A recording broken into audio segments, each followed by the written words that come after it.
Hi all. So as the title of this video suggests, this is a story of the worst photo shoot I've ever done. And it happened only recently.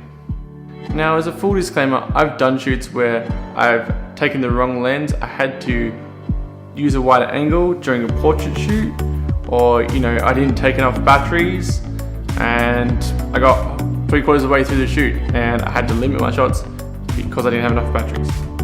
I know, rookie error, but I certainly learned from it.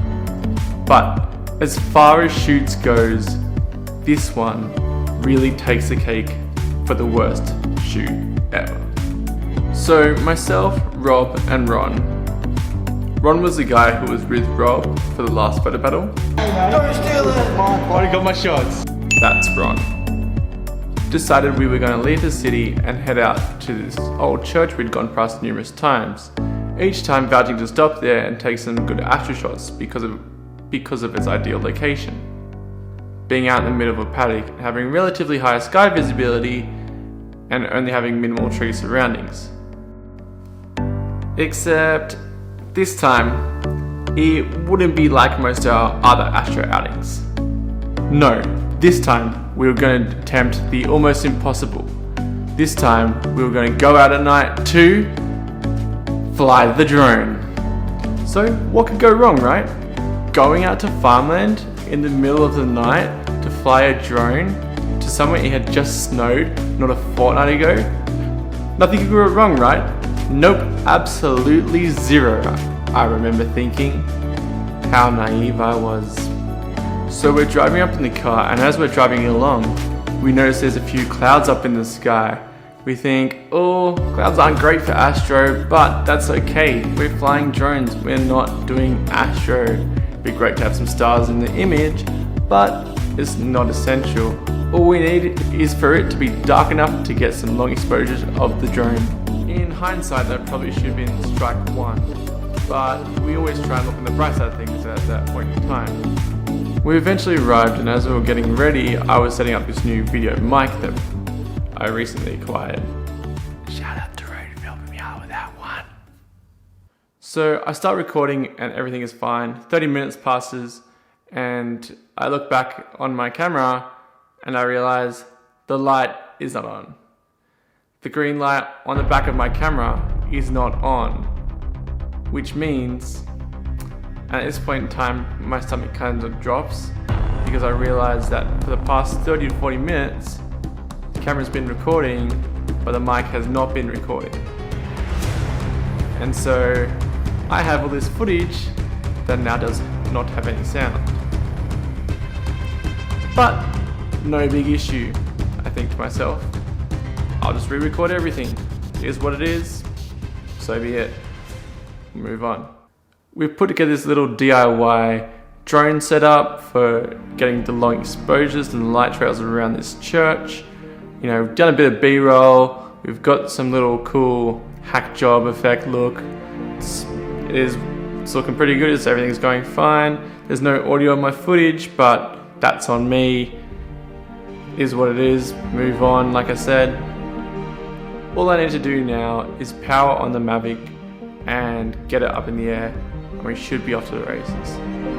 So power on the drone, keeping in mind that this is a Mavic Pro and not the Air that I normally shoot with.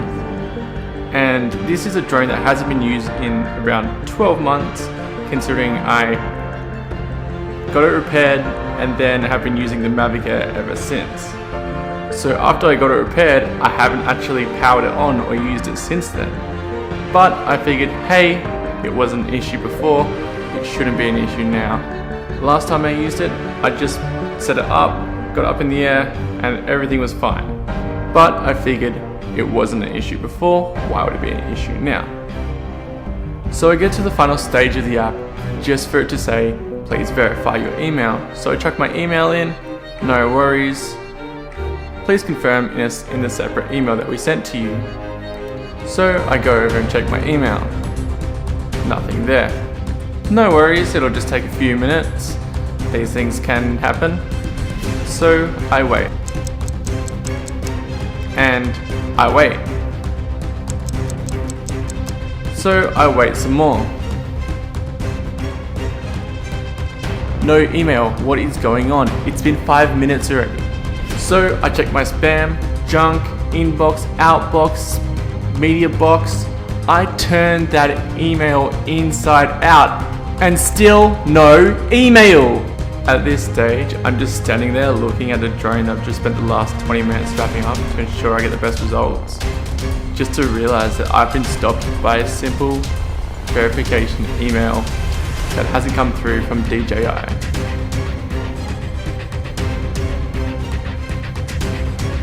That, my friends, was strike 2. Lucky for us, Ron had bought his drone and so quickly got it set up, and he even had the right accessory for it with the detachable lights and everything. We have the drone up flying in the air doing some point of interest circuits of this church that we're parked outside of. We've taken a few shots, but we're still just warming up, trying to figure out what works best for the right exposure. At this point, we've also noted that the moon is high in the sky and super bright, which means it's not as pitch black as we initially thought, but we carry on. As we continue to test out different things, the drone battery begins to die, so we safely bring it in and land it. This is good for us as it gives us a chance to review our images and see what's working for each other so far. In some of our images, we notice that the drone is actually going out too far out of the frame, so we decide to measure out the approximate distance from the center of the church. We also notice that upon closer inspection that they aren't perfect circles, they have very small slight bumps throughout them. And we figure that this is probably because it's a windy night. It's probably the wind putting off the drone just very little. We figured it is what it is and focus on getting the drone back up there. So we change the drone batteries over, and then we get the drone back up there and it's doing circuits of the church once more.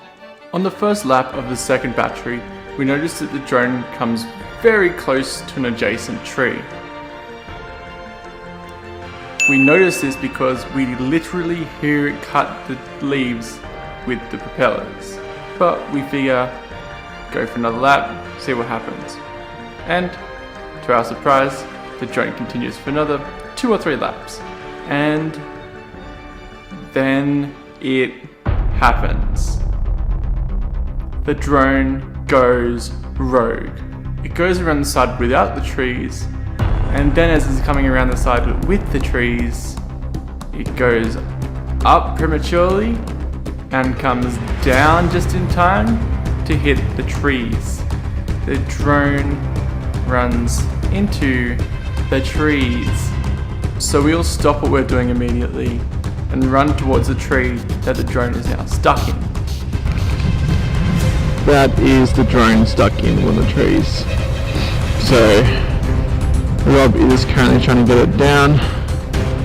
Hopefully we can get it down. Fingers crossed. The worst thing about this tree is that it isn't even that tall. It's just super spindly.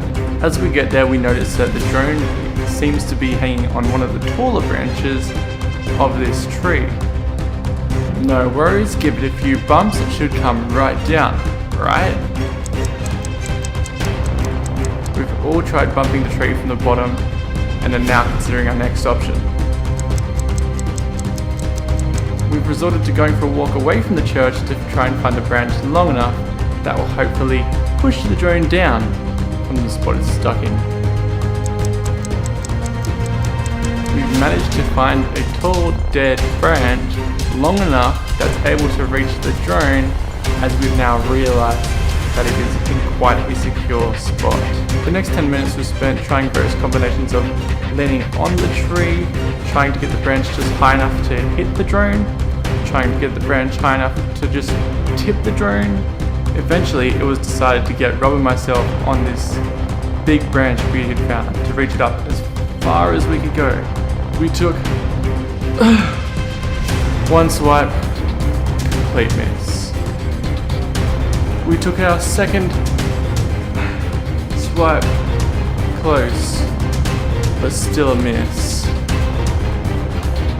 With every last inch of muscle and energy in our bodies, we took our third swipe, we snag it, and it free falls straight to the ground.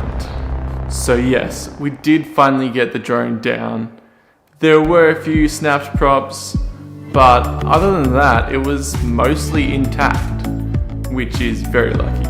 So with being not only physically exhausted, but also mentally exhausted, we decided to cut our losses, pack up, put everything back where we found it, and get on out of there. But from the shoot, we did learn these 3 key rules. Number 1, if you're going to go out shooting drone halos, make sure you find somewhere that's open and clear from obstruction.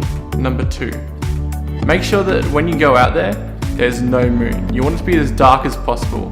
That way you can get the best results from the halos. And number 3, try to go out when the weather is perfectly still so that you can ensure that you get the best results from the drone halos as possible.